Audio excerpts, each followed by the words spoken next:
puesto estar acá. Sí.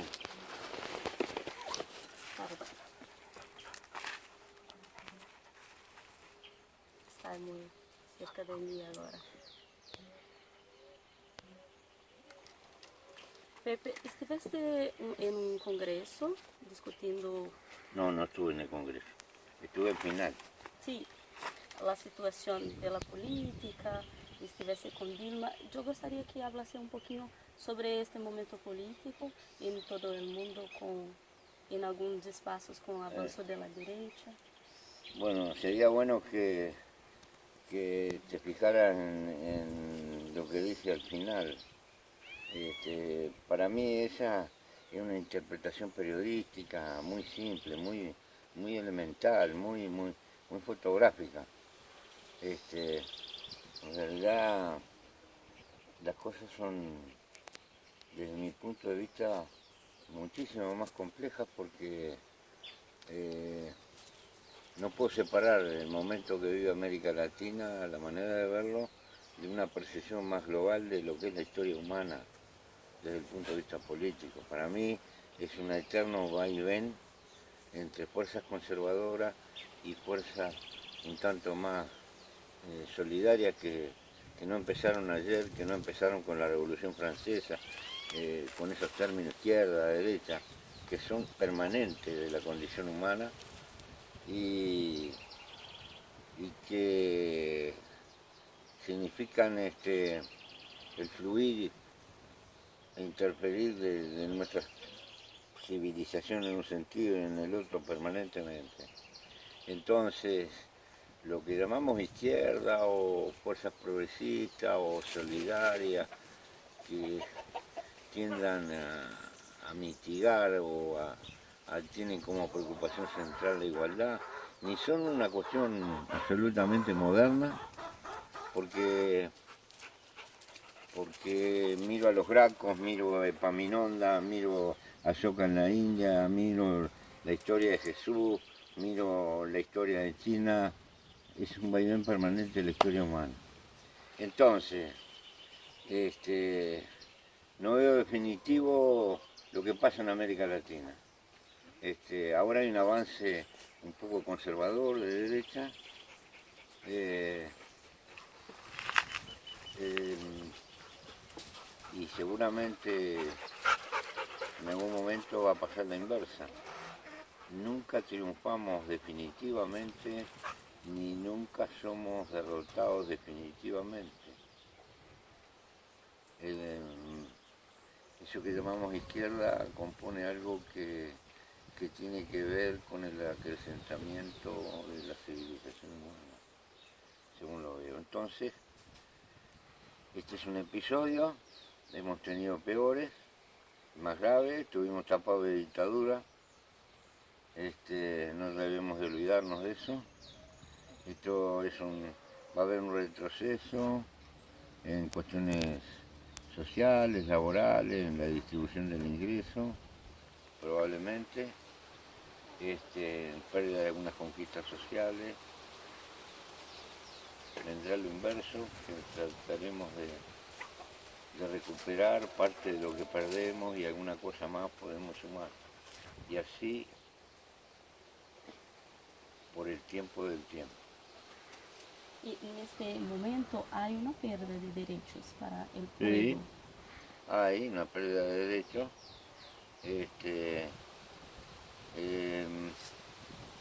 Y eso también es un poco la garantía de que en algún momento se van a estancar y van a tener sus problemas de crisis también. Pero en su punto de vista, ¿hay una crisis de la izquierda o es, como decía antes, una cosa cíclica que tiene que ocurrir? La historia es crítica permanentemente. No solo hay una crisis de la izquierda, hay una crisis de la sociedad. Y, y esa crisis toca también a la izquierda y a muchos de los valores en los cuales nos afirmamos. Me parece que estamos en en un relativo cambio civilizatorio, vamos haciendo humanidad probablemente de dos idiomas, el idioma nativo y algún idioma más universal, con un nivel de información presentáneo muy rápido. Un muchacho camina por las calles con una universidad en el bolsillo, pero a su vez hay una tendencia, una exigencia a lo inmediato, una falta, diría, de, de capacidad de esfuerzos largos y tediosos. Se quieren los éxitos rápidos y fáciles, y entonces estos fenómenos críticos se ven con angustia. Y bueno, es parte de la época en que nos toca vivir. Creo que además lo más fuerte de esta etapa es que estamos inmersos en los valores funcionales de una cultura funcional a la acumulación capitalista. Somos todos consumidores y proverbiales deudores, pagadores de cuenta a corto plazo, con una tendencia a confundir felicidad con comprar cosas nuevas, que nos lleva a tenernos ocupados, a que no nos alcance nunca lo que tenemos económicamente, a querer más, etcétera. Y naturalmente con una falta de tiempo para las cosas externas de los seres humanos, como cultivar los afectos y esas pequeñas, grandes cosas de la vida que al final son las únicas. Pepe, passeando pelas Mucha caixas, gente infeliz. muita gente. Passeando pelas caixas aqui no Uruguai, percebemos muitos brasileiros que têm vindo para cá para morar, para viver, e tienes, apesar de sermos países muito cerca, né, Brasil e Uruguai, muitas diferenças. Uma delas é a questão da legalização de cannabis, que tivemos um congresso acá no Uruguai, inclusive. Pensas que o Brasil está muito lejos da situação aqui, de acá, de Uruguai? Brasil tiene una historia muy particular y nosotros también. Nosotros somos un pequeño país, pero muy tempranamente muy diferenciado. Si hubiéramos sido un país de 30 o 40 millones de habitantes, probablemente la historia contemporánea diría la socialdemocracia se fundó en el Uruguay. ¿Por qué te digo esto? Porque los países, término medio, son hijos de su historia. Brasil estuvo esclavos hasta casi la mitad del siglo pasado. Fundó la primera universidad por mi cuenta por 1920 y pico, 22. La gente mandaba a sus hijos a estudiar a Europa.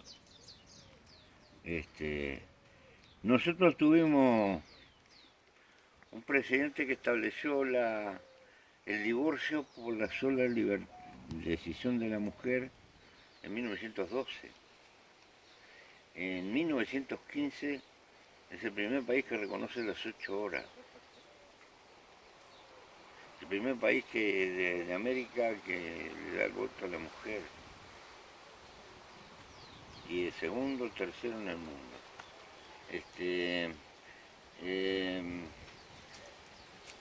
En 1910, al darse cuenta de que la energía eléctrica iba a ser una cosa fundamental, el Estado la nacionalizó, la compró, y de ahí en adelante hasta hoy el Estado maneja la energía eléctrica, una compañía del Estado. Lo propio pasa con las cuestiones telefónicas. La principal empresa de comunicación es del Estado, Antel. El agua que se distribuye en las casas, en las viviendas, es manejada por una empresa del Estado. pero no son cosas que inventamos hoy, son de nuestros abuelos. La enseñanza es pública hace más de 100 años y no se paga. Entonces, es el país más laico de América Latina. La iglesia fue separada del Estado ya hace más de un siglo. Hay una cantidad de cosas.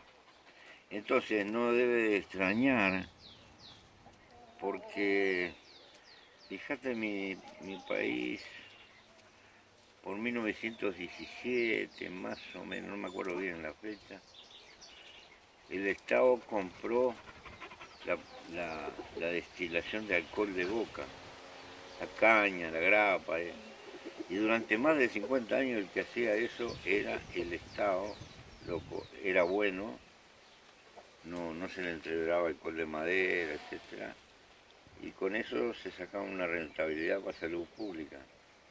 No se le ocurrió la ley seca prohibirlo, sino que el Estado lo manejó como monopolio, garantizando que era bueno.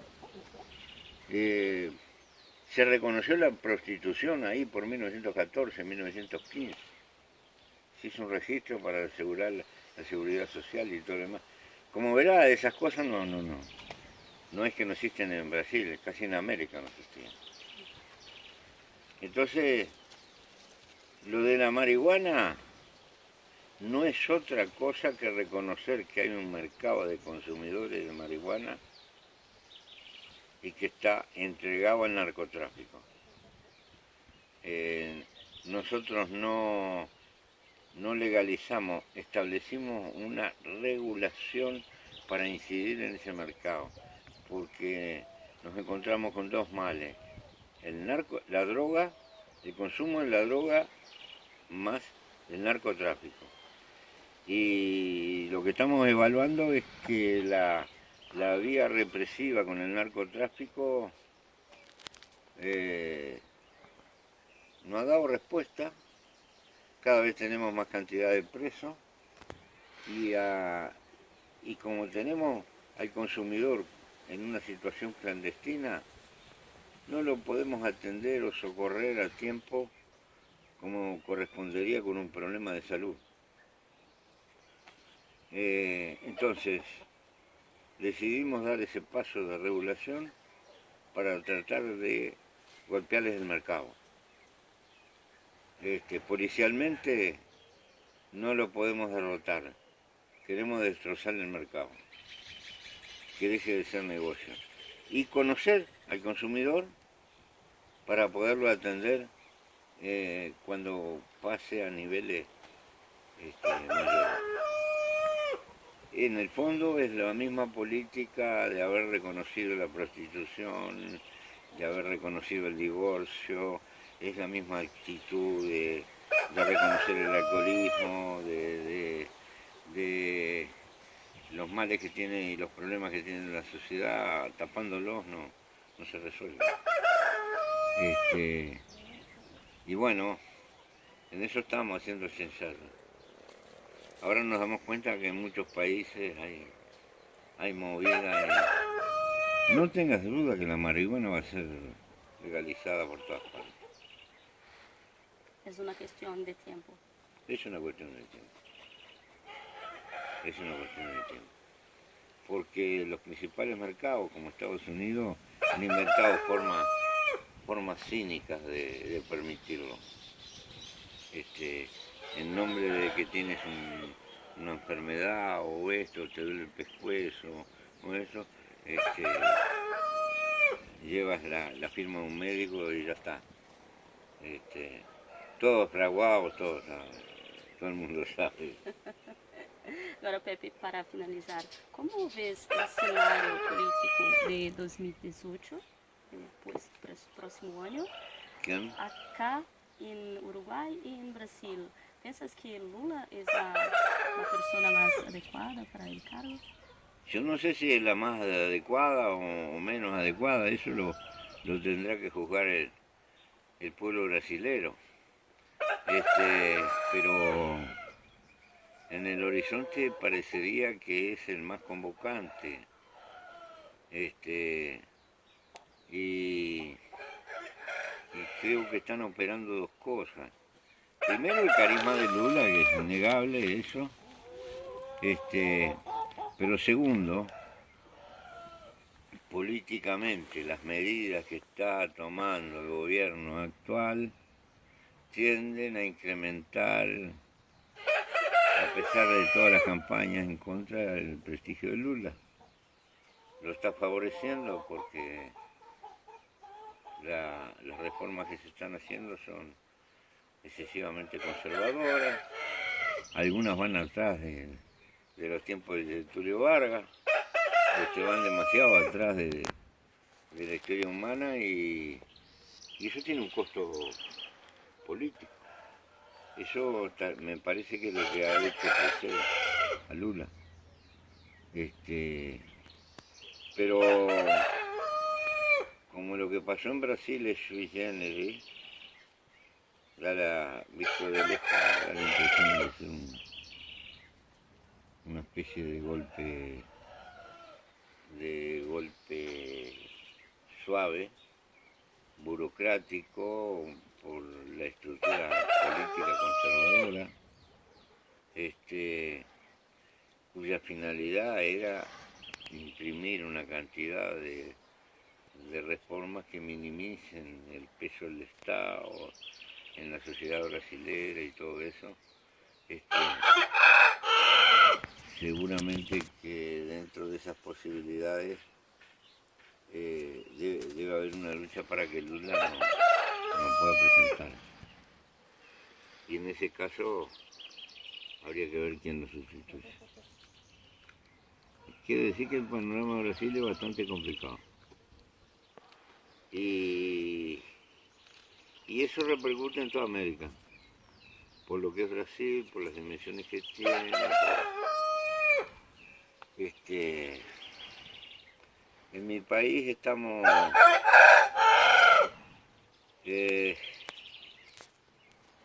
ahí en una relación de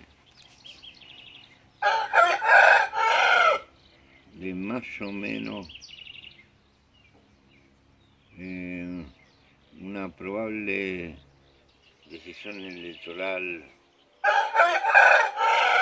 con un frente que puede ser gobierno y que tenga en cuestión la mayoría parlamentaria. Pero veremos. ¿Y su futuro acá en París? Mi en futuro, Parlamento? tengo 82 años, el futuro mío más cercano es el cementerio. No, Después... no, tienes que vivir mucho. Sí, pero no es problema de voluntad, de lo que uno quiera, es de lo que es. Y como tal,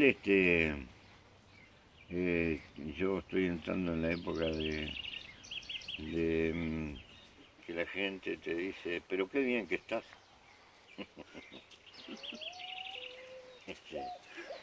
Cuando te empiezan a decir así, no sé, yo voy a seguir militando mientras pueda, voy a seguir militando, pero no, me ponen en las encuestas, siempre estoy primero y todo eso, pero yo no voy a agarrar